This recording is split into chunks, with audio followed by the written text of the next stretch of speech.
Originally, this review was going to be on Universe Smokescreen and Silver Streak or Blue Streak or whatever you want to call them. But since I already did a review on Universe Prowl, you pretty much already know what those figures are like. So with the effort of not backtracking, let's take a look at a figure that I got for myself for my birthday. This is Transformers Generations Trailcutter, or if you prefer the real name, Trailbreaker, which is what I'll be calling him for the remainder of this review. This is a very nice figure, looking just like the character that it's supposed to invoke. Got the thing back here behind his head, even though in G1 it was on his head, but whatever. Got a big old shield here with these things on here. Good show. Honestly, very nice. Looks good. The only thing that's kind of wrong about it is that there's no Autobot symbol on him. Now, the original toy, his entire hood was the belly, and you can see his Autobot badge very prominently.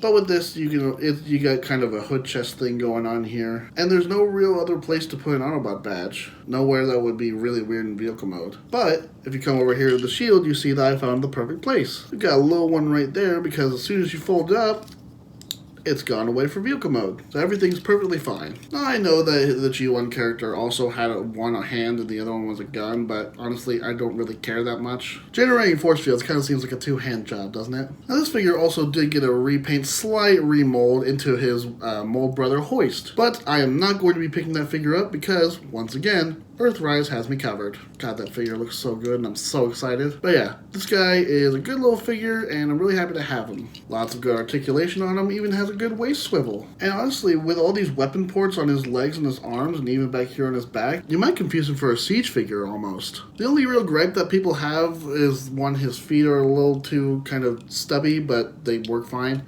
And that he's really, really small. Small in comparison to other deluxes.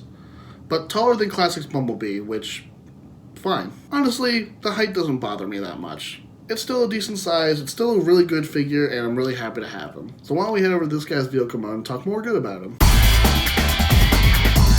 And here we have a good vehicle mode that looks just like Trailbreaker but updated, which is what the classic line does, so who's complaining? Very, very nice looking vehicle mode. Honestly, really happy with how it looks. Only thing missing is some red taillights back here, but I can fix that up with some paint. I've heard people say that this looks like a Storm Chaser's vehicle, and I guess I can kind of see it, but at the same time, it honestly just looks like a big old armored van. So it definitely looks like how it's supposed to. But yeah, guys, this is a really good figure. I'm really happy to have in my collection, and can't wait for Earthrise to get here so that way his brother Hoist can be here as well. If you're able to find this guy at a decent price, I'd say pick him up. But this guy gets pretty expensive these days, so good luck. So this has been another video from me, guys. Thank you all very much for watching. I've been 01 Trans Fan D #1, and I'll talk to you all next time. Take it easy, guys.